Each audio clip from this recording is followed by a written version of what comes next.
Hello, this is Bobby at Copel TV Repair, and this is second or third, I think it's second, functionality proof video for this main board for LG 60PB5600. I believe it was here, and there is a video in our channel from a couple of weeks by now, probably earlier, showing that it does work with HDMI. It was returned for not picking up signal.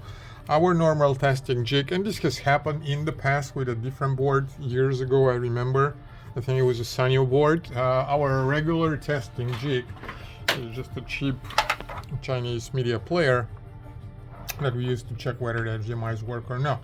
And there have been a few cases in our history where this works, but a different HDMI source doesn't. And it probably has to do with the resolution that is being negotiated. And this guy, even though it's capable of doing 1080p, for some reason it is not outputting that. Maybe it's going on 720.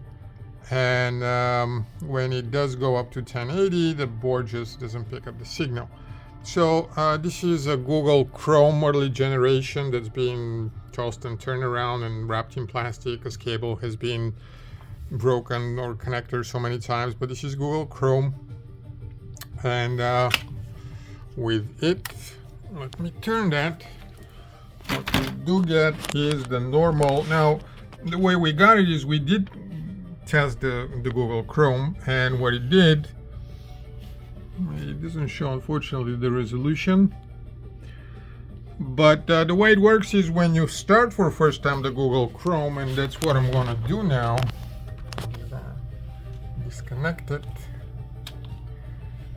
so there will be nothing on the screen. When you first connect the Google Chrome, it starts showing this circling Chromecast sign, and then it disappears. And when it cannot switch to the high resolution, you never see that animation for the Google Chrome. You never see the picture that follows up in high resolution. It just doesn't pick it up. That's you don't see any of that. It just says no signal. And we found a problem. It was on the board. It was a bad connection on the HDMI port, which is pretty unusual, but not impossible. And it's not on the data lines. Again, what has happened is one of those tiny wires that break here on the connector, those ones, one of the PCBs, and the ones that we restore, the track was there on the PCB, but it wasn't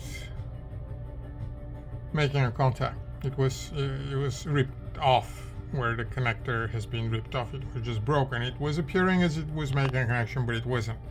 And even under a microscope, that was really hard to see. So we found it by testing them one by one. We found one that had intermittent or doubtful connectivity, and that's what it turned out being the problem. So that is that. The board works now. This is resolved. We'll be shipping it back. I apologize for all the inconvenience and delay that this has caused. Thank you.